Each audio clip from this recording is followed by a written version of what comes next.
조갑제TV 시청자 여러분 안녕하십니까. 2023년 1월 28일 오전 11시입니다. 이재명 더불어민주당 대표가 성남시장 시절에 저질렀던 대장동 특혜 의혹과 관련한 검찰 조사를 받기 위해서 서울중앙지검에 들어가면서 정치적 선동을 남겼습니다. 그런데 이 말이 워낙 앞뒤가 모순이 되고 표현이 너무나 격하니까 비명처럼 들립니다. 호소처럼 들리지도 않고 규탄처럼 들리지 않고 비명을 지를 때는 사람이 상당히 급하고 그리고 절박할 때 내지르는 소리인데 이 말처럼 들리지 않고 소리처럼 들립니다. 그러나 여러분들에게 그 소리라도 전달할 의무가 있습니다.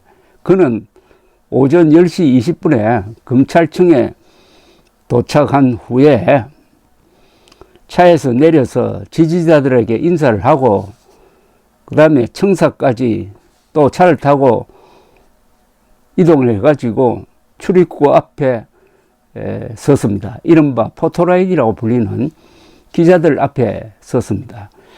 그리고 규탄 쪽의 글을 읽었습니다. 오늘 이 현장을 기억해 주십시오. 이곳은 윤석열 검사 독재 정권이 법치주의를 그리고 헌정질서를 파괴한 현장입니다. 이렇게 시작되는 글은 사실은 그 뒤부터 들을 필요가 없습니다. 지금 사실관계를 따지는데 왜 이런 정치적 선동이 나와야 합니까? 헌정질서를 세우는 현장이라면 몰라도 헌정질서를 파괴하는 현장이랍니다. 남에게는 그렇게 가혹하게 하면서 자신에게 법이 적용되면은 이렇게 발악적으로 이야기합니다. 이게 좌익 정치 세력의 표본이죠. 그들은 법을 무시합니다. 법의 기반이 되는 사실도 무시해버립니다. 그러니까 문명 파괴 세력이 되는 거죠. 문명은 법치위에서만 존재할 수가 있습니다. 이재명이 대통령이 되었으면 대한민국 지금 어떤 모습이었을지 지금부터 소개해드리는 이 글을 통해서 한번 유추해 보시기 바랍니다. 윤석열 검사 독재 정권이 정적 제거를 위해서 국가 권력을 사유화한 최악의 현장입니다.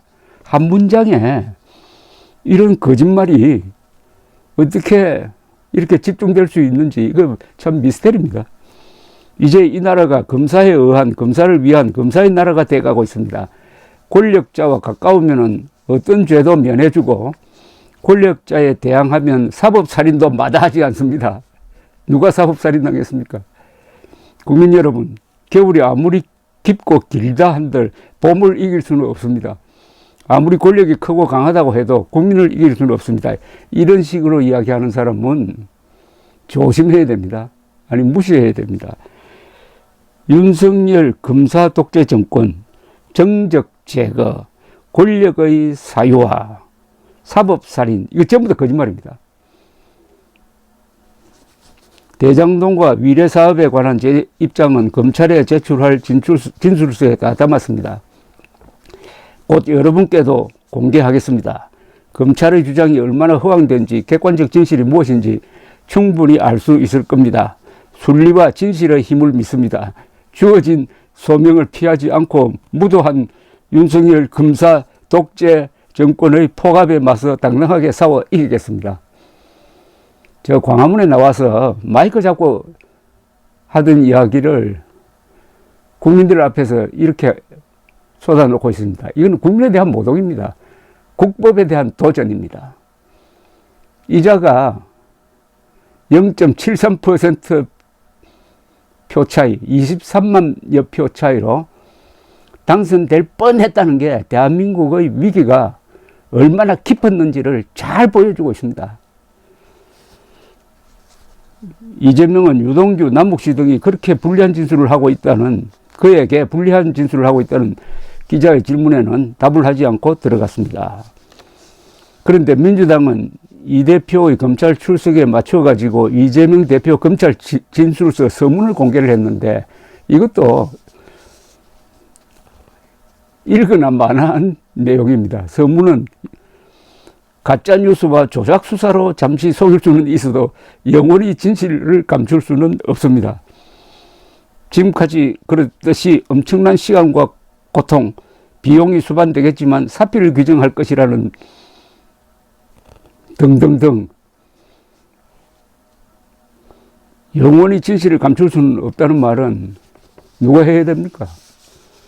누가 해야 됩니까? 이걸 이재명이가 영원히 진실을 감추려고 하다가 그래도 기자와 검사의 노력에 의해서 이제 진실이 드러나는 순간인데 그 장본인이 영원히 진실을 감출 수는 없습니다라고 했는데 요 말 자체는 진실에 가깝습니다. 서문은 또 검찰은 이미 결정한 기소를 합리화하기 위해 진실을 숨기고 사실을 왜곡하며 저의 진술을 비틀고 거두절미하여 사건 조작에 악용할 것이다. 그러므로 검사의 모든 질문에 대한 답변은 진술서로 가름할 수밖에 없음을 양지하여 주시기 바란다. 그러면은 오늘 한 10시간 묵비권 행사하겠다는 뜻으로 보입니다. 묵비권. 글쎄요. 그 묵비권 행사가 또 그렇게 쉽지 않고 그게 절대적으로 불리합니다. 이 경우에는 묵비권 행사가 절대적으로 불리합니다. 재판에 가면은. 묵비권 행사는 이렇게 하는 게 아닙니다. 정치적 사건일 때 내가 말을 해봤자 제대로 진술조서에 적히지도 않을 것이니까 그때 묵비권을 행사하는 거지. 그야말로 양심수가 하는 거지. 이재명이가 지금 양심수입니까? 자, 이 사건을 요약하면 이렇습니다. 이재명은 과거 성남시장 시절 위례 대장동 개발 사업의 최종 결정권자로서 민간업자들에게 성남시나 성남도시개발공사의 내부 비밀을 흘려가지고 막대한 이익을 챙기도록 한 혐의를 우선 받습니다. 부패방지법 위반입니다. 민간업자와 결탁했다는 겁니다. 업자와 결탁한 자입니다.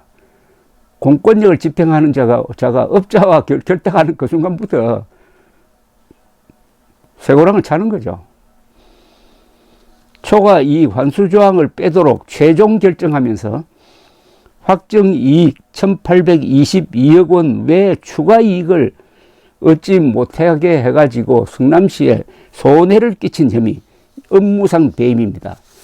이게 지금 적용받는데 업무상 배임 액수가 50억을 넘으면요, 특정경제범죄 가중처벌법에 적용을 받아가지고 무기징역 선고까지 가능합니다. 이거는 이재명에 해당합니다.